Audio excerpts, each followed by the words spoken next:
Hi everyone, my name is Christine. I have complex regional pain syndrome in the bottom of both feet. I've had it for about 4 years now. I wanted to gear this video for those of you who are newly diagnosed, those of you who are caregivers, and people who may not know anything about the condition. Many other people have talked about the pain, that it is the highest pain known to man on the McGill pain scale, that it is relentless. We all have different symptoms, but they're 24/7 for all of us, and we sometimes get flares that make them worse. But equally important is the psychological challenge of this disease. When I first felt I had CRPS, I couldn't understand it. I got injured on my thigh, my sciatic nerve, and yet my foot was turning purple and felt like it was in a vice. And so I had a great fear that I'm never going to get diagnosed. We go to a series or a gauntlet of doctors. In my case, I saw 7 doctors over 4 months, but many people see many more doctors, and it may even take them years to get diagnosed. Sometimes the doctors don't even believe them with the pain. When we finally get diagnosed, we read about CRPS on the internet, and it makes it very hard to be hopeful. You read that it is incurable, that you probably won't go into remission, that it might get worse, that it might spread to your internal organs, even that you might end up bedridden. And so it's very, very hard initially to get through that period of time. At the same time, there aren't a lot of medications or treatments that are effective. Insurance pays for very few of them, and so you play Russian roulette trying to find what will work for you, and what will work for you won't necessarily work for the next person, if anything does. All this is stressful, and the biggest stress is that you lose a part of yourself. You lose the things that used to make you you. In my case, I used to be a runner for 30 years, and now I can't run anymore. And we all have stories about that, and the loss is really an adjustment. And then finally, the lack of a support system.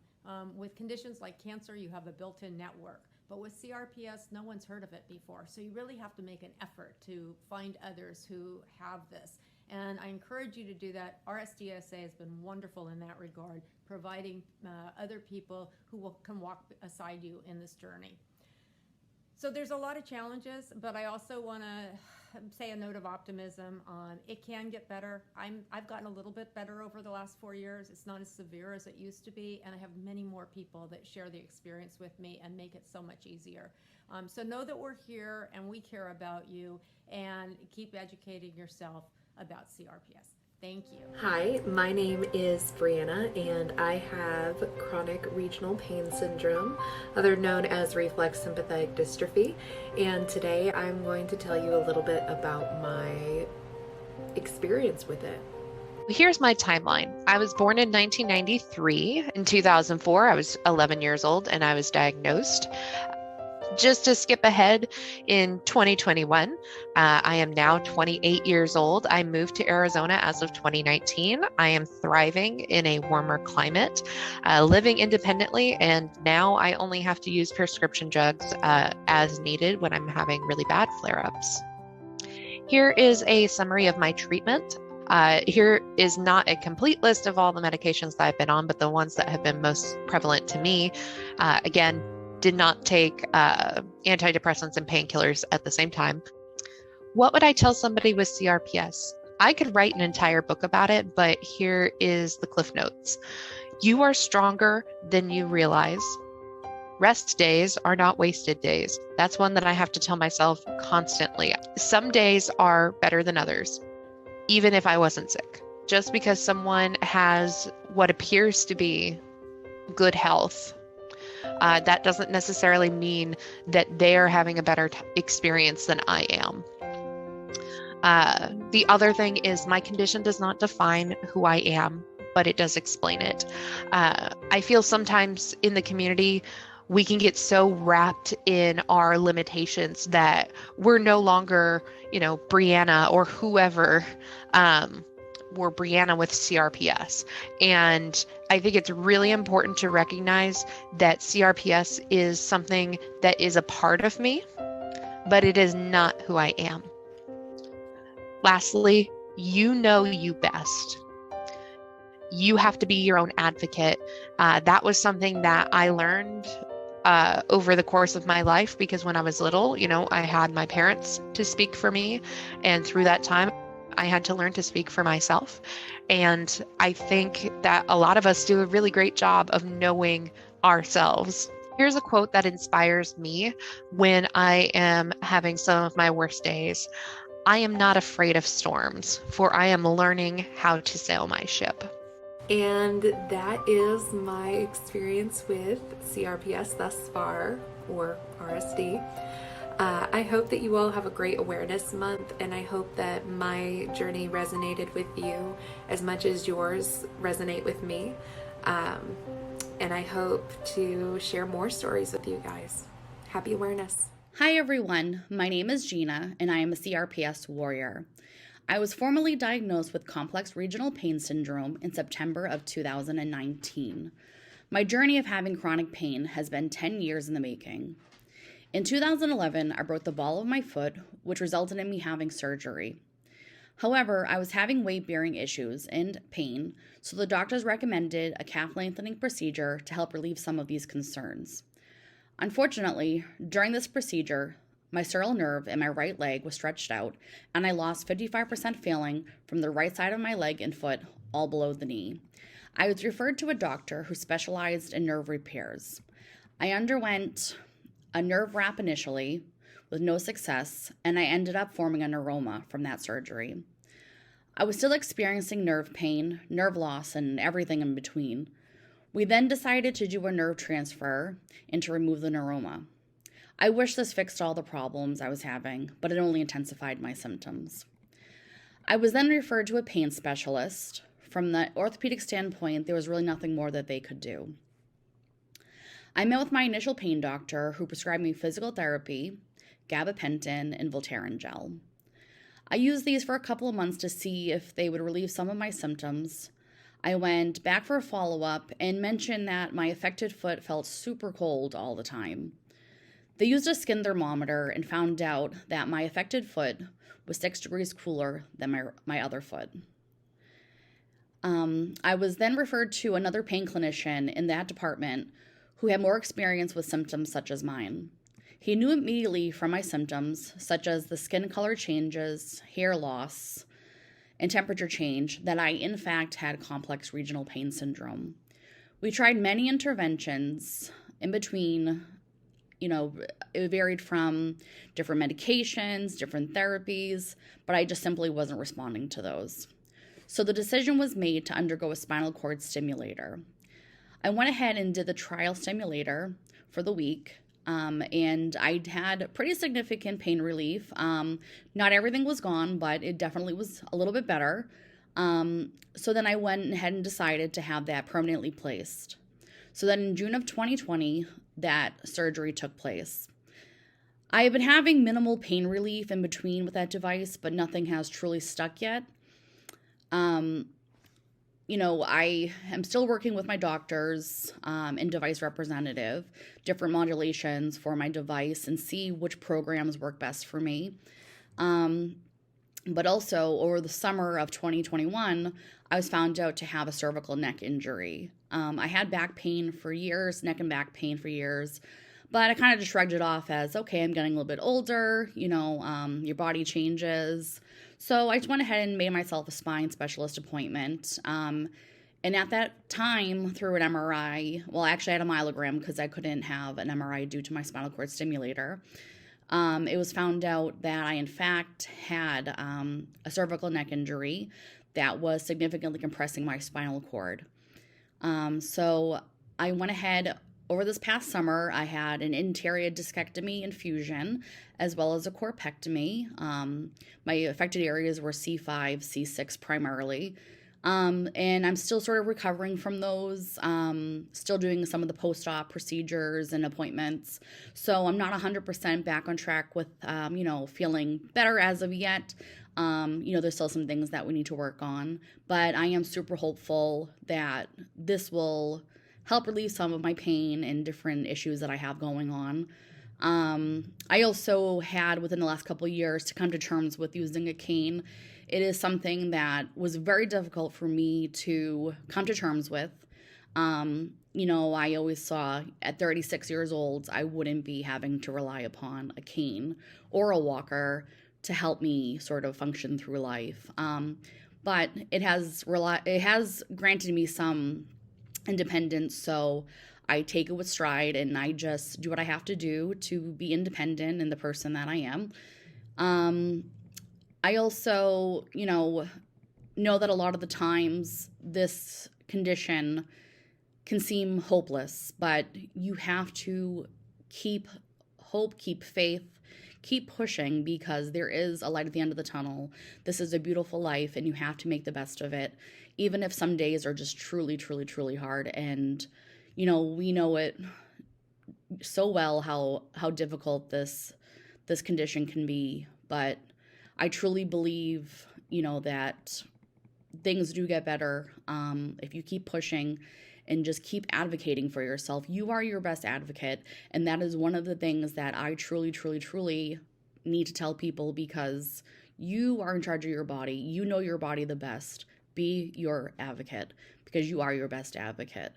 I always like to look every day at my abilities, not my inabilities, because those inabilities can, play with your mind and you get down on yourself. But, it is beautiful to see that you do have so many abilities. You have so many things that you can offer this world, and, really just hone in on the positive, even on your darkest days, because I know it is easier said than done.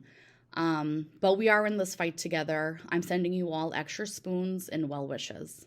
Bye. Who can identify with the state of the natural state I call the CRPS person? It's cold outside. I took a hot bath and I'm in my bathrobe.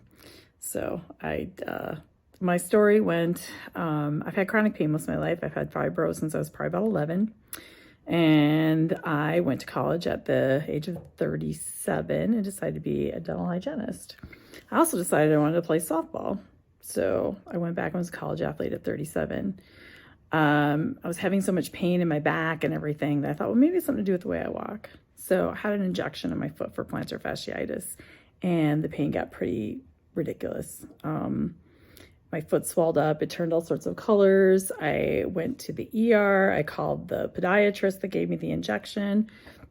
I went to urgent care. I went to all these places, and everybody's like, I don't know, maybe your fascia ruptured. Nobody could figure it out. Finally, the podiatrist called back and she said, I think I know what's going on. She says, look this up, CRPS, RSD. So I pull it up and immediately see a gentleman in a wheelchair on the cover. And I thought, oh my God, this is it. So I was so frustrated. I was in so much pain, and they put like a soft cast, all the things that you're not supposed to do to treat CRPS. I ripped the cast off in the middle of the night. Anyway, sweating profusely, ended up at the pain clinic, ended up on very high doses of narcotics and gabapentin and Effexor, which made me sweat like crazy. I got super frustrated, and everyone kept telling me that maybe functional medicine was the way to go. I didn't even know what that was. I knew I was taking supplements and stuff. Anyhow, I found this woman who was actually a friend of mine. I didn't know that's what she did for a living. And she did some saliva testing and some other tests and said my adrenals were just kind of fried out from being in pain so long. So she gave me some precursors to help my body build them back up. And well, to make a long story short, between that, homeopathy, and the Rehab Institute of Chicago and their pain program that they have, I threw everything at this that I possibly could. And one of the things or all of the things shot me out of this really weird place I was in. And all of a sudden I felt like I was present in my own body. And to make a long story short, I started becoming more active, and I did 2 half Ironman races this summer. Pain is still there, comes and goes, but it is nowhere near what it used to be. So I am not the normal. Doesn't work for everyone, but hopefully it gives somebody else some hope out there that there's something else that you could do. Obviously today I'm having one of those days, so I'm wearing my bathrobe. But yeah, happy healing, and hope everybody finds something that gives them some relief and some help that you deserve. I'm a CRPS warrior of 6 years. Life with CRPS is hard. It's really, really hard. We never know what each day will bring. If it'll be a good day, a bad day, a good hour, a bad hour. We are forced to live minute by minute, fighting for every minute of our lives. But with a positive mental attitude, supportive family and friends, and understanding care teams who know what CRPS fully is and how it affects our lives, we are able to remain strong. I resolve to live the best life I possibly can live each and every day. Positive self-talk, education, and meditation have been of most help to me and have made CRPS management manageable. I currently work closely with a neurologist, a pain medicine doctor, a physical therapist, an occupational therapist, and a pain psychologist. It's a lot of work just to be me, just to live life. But my life is worth it, and so is yours. I am Shannon Elizabeth Killebrew. I reside in Statesboro, Georgia, USA. I've been an RSD warrior for 15 years. This has been the battle of my life. From the first pain, my world was changed forever. Losing my health, independence, career, and quality of life was a nightmare. I never fathomed the war that would lie ahead from seeking care. The medical community as a whole has virtually no awareness, knowledge, or willingness to care for RSD patients. We are ostracized while facing a disease that is known as a suicide disease from the intense pain levels. Advocacy is my synonym for RSD. From day one, I've had to advocate for answers, pain relief, respect, and solutions for survival. My RSD is nearly full body after it began from a minor injury in my right leg. I found myself totally at the mercy of others for care and survival. I felt I'd been thrust into the body of a dependent child, albeit with the thoughts, intelligence, and the body of an adult. In 15 years, I've yet to find a caregiver knowledgeable of RSD. In addition, pain to touch made this assistance nearly impossible. I was in a nightmare during waking hours. I never expected to plead for help from the medical community. This is common for all RSD warriors. Most are unwilling to accept us as patients. I am now bedbound due to years of improper home health care. The stress has only exacerbated my symptoms to nearly unbearable limits and hard decline. My provider of 3 decades discharged me when I was no longer able to travel, abandoning me at my time of greatest need. I was terrified. We are often told RSD is too complex and are ostracized from care, even routine care. If it's too complex for medical providers, how do you think we feel? We are left terrified, alone, and in agony by the professionals we turn to in desperation. I knew I would literally die if I did not find a house call physician. I founded a patient advocacy for those who can no longer travel, Shannon's Hope for house calls and home medical care. To deny medical care is unconscionable. Human suffering is appalling, yet it is met with blind eyes and deaf ears every minute of every day for RSD warriors. I will advocate for care for the medical community who gave an oath to first do no harm. Ostracization is harm. Awareness is vital. To deny care is to deny life. My name is Shannon Elizabeth Killebrew. I am a warrior until my last breath. Hi, my name is Simone. I'm originally from Italy and I live in New York City. I have complex regional pain syndrome, also known as CRPS, one of the most painful neurological conditions known to man. I got CRPS a couple of years ago after an ankle injury, and while my bones healed, my brain and my nervous system decided that I was never going to heal. I live with agonizing, non-stop pain day and night. It never ends. One of the symptoms of CRPS is also hypersensitivity or allodynia of the skin. If you touch the skin of my foot and ankle, it hurts as if you were setting them on fire. There is no known cure for CRPS, unfortunately, and I have to make peace with the fact that I'm probably going to live with it for the rest of my life. I follow very strict treatment protocols and take a lot of medications, but nothing really is able to erase the pain.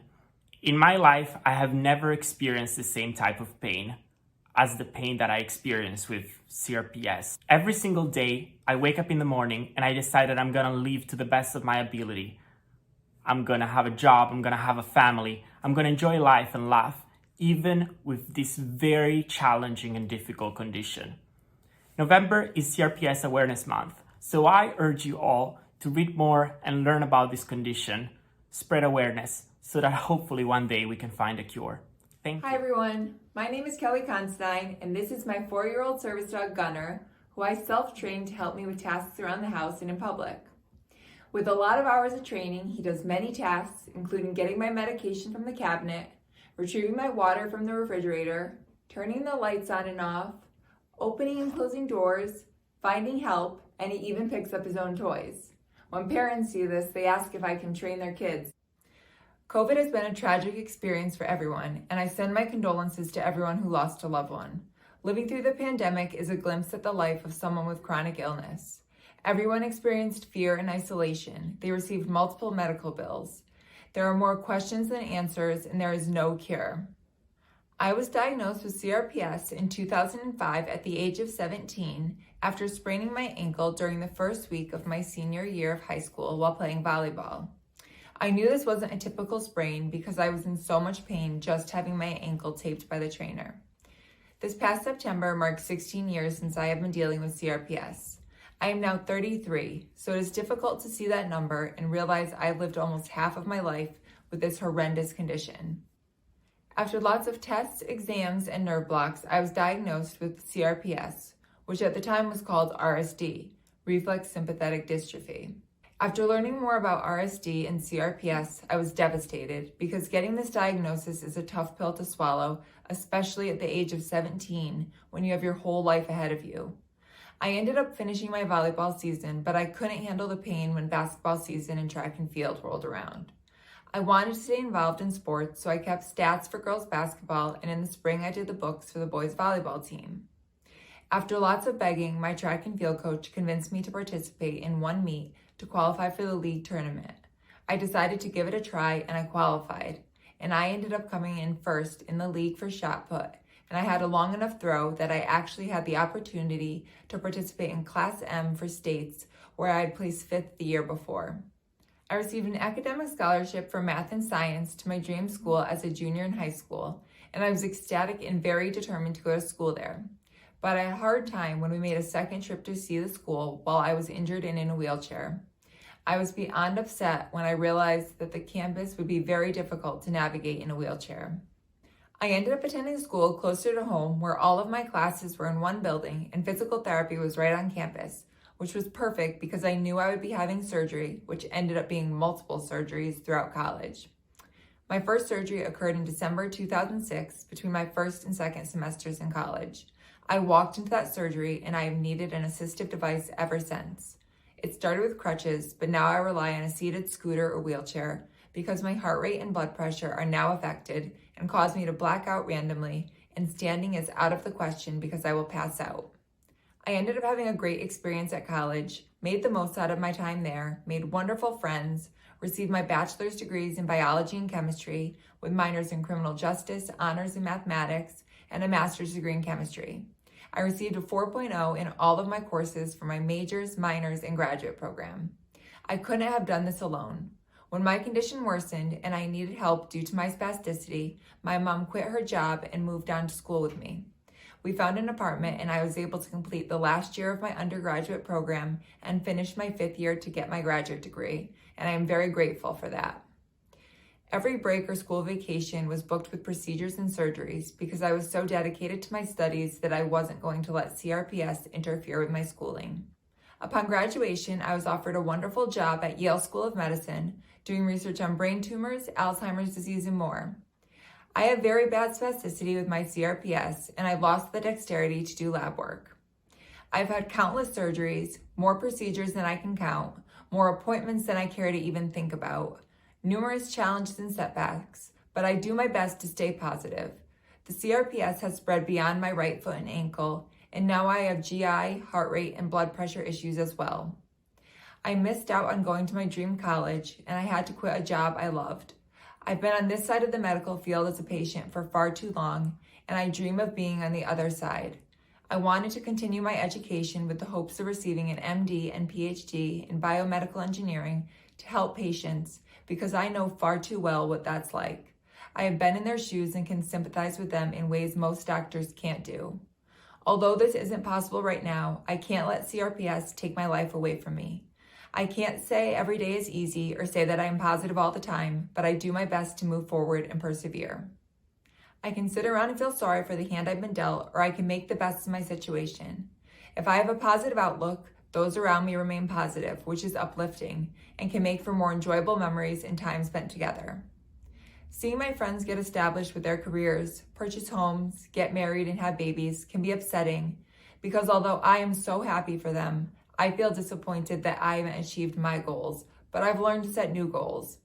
I currently work as a virtual math and physics teacher for middle school and high school students, and I taught a hands-on project-based learning STEM class for 2 summers. Additionally, I worked as a tutor for both a lower income school and my old school district. I'm very excited because in January, I will start teaching a virtual chemistry course at my alma mater, Sacred Heart University in Fairfield, Connecticut. My spinal cord stimulator, IVIG treatments, my feeding tube, and of course my service dog Gunner have had the largest impact on improving my quality of life. I know my limits, but sometimes when I push myself too hard, it wipes me out for days. I have not let CRPS slow me down, and it was an honor to be this year's chair for the 2nd annual virtual CRPS Awareness Walk. It was a lot of hard work, but I love being involved in designing the new logo with positive adjectives to describe ourselves as CRPS Warriors. I was beyond excited when we surpassed our goal of $50,000 before the day of the walk, and to see that number grow has been so rewarding, and now we are close to hitting $60,000 raised.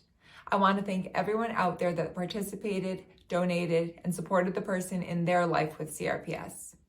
I try my best to advocate for CRPS Warriors, and I know of 2 local individuals that are suffering from CRPS, so I try to share things I wish I had known when I was first diagnosed. I am grateful to have the support of family and friends because I know many people are not lucky enough to have that. Thank you to my parents and sister for always being there through the good and the bad and to help me navigate these unusual circumstances. It would be remiss of me not to acknowledge RSDSA for all that they do for the CRPS community. If you want to follow my story through the eyes of Gunner, you can find us on Instagram and TikTok at Gunner_the_golden_boy, or you can find us on YouTube and Facebook at Gunner the Golden Boy. Thank you for taking the time to listen to my CRPS story. To all of the CRPS warriors out there, stay strong, think positively, and I hope and pray that you have more good days than bad and that your pain is under control.